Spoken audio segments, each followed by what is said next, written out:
그 약물이나 방사선에 의해서 피부 손상이 많이 와요. 피부가 많이 검어져요. 평소 때 하였던 피부를 가진 분들도 검어지는 이런 부분들이 많이 오거든요. 그래서 이 부분들을 예방을 하려면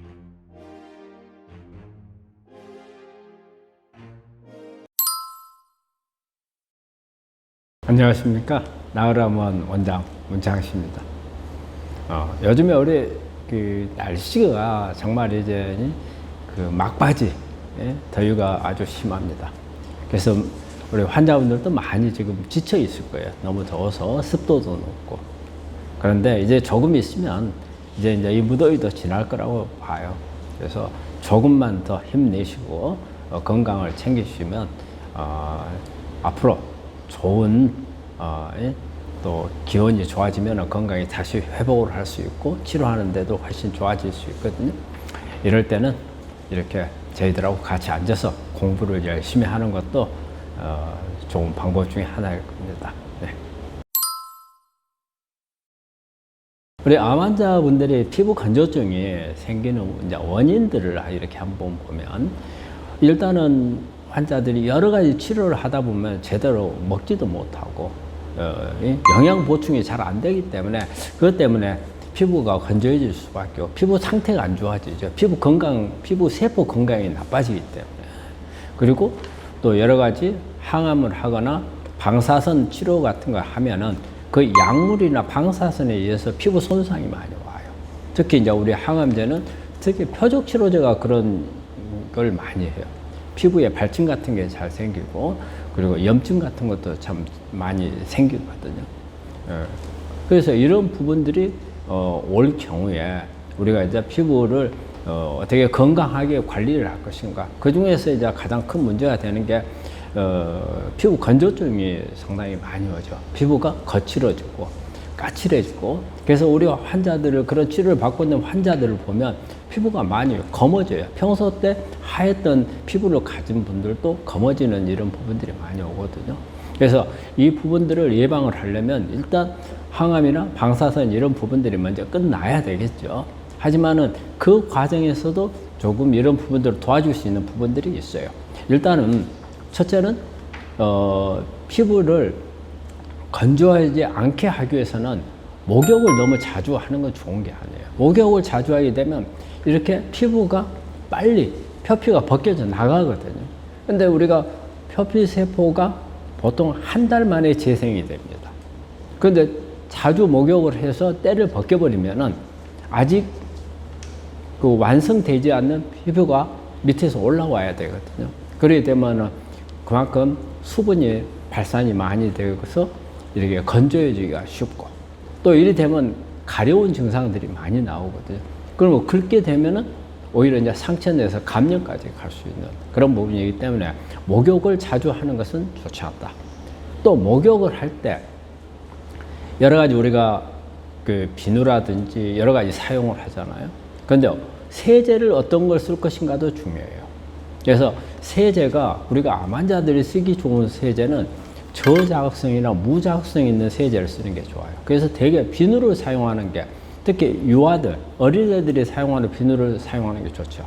그런데 우리가 우리 물비누라든지 그 외에 어떤 샴푸라든지 머리 감을 때도 그냥 일반 비누를 사용하는 게 낫거든요. 근데 샴푸나 물비누 같은 경우에는 여기에 다른 화학 물질이 들어가서 자극성이 될 수 있어요. 그러면 피부를 건조한 상태에서는 더 악화될 수가 있고, 그리고 피부 세포가 튼튼해야죠. 그러면 피부 세포에 영양 공급이 잘 돼야 돼요. 피부 세포가 튼튼하려면은 일단은 피부 안에 미토콘드리아에서 에너지를 충분히 만들어야 되니까 미토콘드리아 기능을 좋게 해주는 방법, 즉 비타민 B계통이라든지, 그 다음에 비타민 C, 그 마그네슘 같은 거 미네랄 공급을 잘 해주고, 그리고 영양 공급을 잘 해줘야죠. 여러분, 영양 공급, 피부에 좋은 영양 공급은 되게 우리 생야채, 그리고 과일, 이런 부분들이 공급이 잘 돼야 되고, 또 우리가 암 환자는 여러 가지 잘 먹지를 못하잖아요. 그래서 충분한 영양 공급도 잘 돼야 돼요. 그래서 그런 부분들을 잘 맞추면 되겠고, 또 하나는 몸을 따뜻하게 만들어줘야 돼요. 따뜻하게 만들어줘야 피부에 있는 혈관들이 혈액순환이 좋아져서 이 피부 세포에 영양 공급을 잘 할 수가 있어요. 그래서 우리 족욕이라든지, 아니면은 반신욕이라든지, 또 아니면 우리 뭐 여러 가지 많죠. 우리 한국 사람들은 온돌도 있고, 숙가마도 있고, 뭐 찜질방도 있고, 다양한 방법들이 있잖아요. 그래서 몸을 좀 따뜻하게 해주는 이런 방법이 있고, 또 하나는 건조한 상태가 돼 있을 때, 어때요? 자주 씻어야 돼요. 잘못하면 감염이 와서 훨씬 평소 때보다 피부가 건조해지면 피부 감염이 잘 될 수 있거든요. 그래서 이런 청결에 대해서도 상당히 신경을 써야 되고, 또 건조한 상태에서는 가능한 우리 환자분들은 저는 보습제를 좀 사용하도록 권해요. 피부 보습제를 사용하면 그만큼 피부가 탄력이 좀 있고, 그리고 피부가 빨리 박피가 되는 것을 막아줄 수가 있거든요. 그래서 우리 피부가 건조해진 분들은 이런 부분들을 조금 주의를 하면은 좋은 피부 관리가 될 것입니다. 우리 이제 그 항암 치료라든지 방사선이라든지 여러 가지 치료하는 과정에서 우리가 감염이 올 수 있는 이제 원인들을 보면은 대개 우리 구강을 통해서 감염이 돼서 폐에 염증이 올 수 있고, 또 구강을 통해서 어때요? 소화기관에 염증이 올 수가 있고, 그리고 또 요로를 통해서 이 감염이 올 수 있는 이런 부분들이 있고, 또 하나는 피부를 통해서 감염이 올 수가 있거든요. 그래서 일단 가장 중요한 거는 일단은 내 면역을 올려야 돼요. 그래서 이제 면역을 도대체 뭘 올릴 건지, 우리가 특히 항암을 하게 되면 호중구가 많이 떨어집니다. 근데 일반적으로 항암하는 동안에 우리가 감염에서 가장 주의해야 되는 부분은 호중구예요. 실제적으로 암에 대한 면역은 호중구는 아니지만, 항암을 하고 있는 동안에는 항암 자체가 우리 이 호중구를 떨어뜨려서 세균이나 대한 이런 감염을 증가시킬 수 있는 요인이 되거든요. 그래서 어떻게 해서든지 호중구를 높일 수 있는 방법들, 그래서 그런 음식들을 찾아서 먹는 것도 중요해요.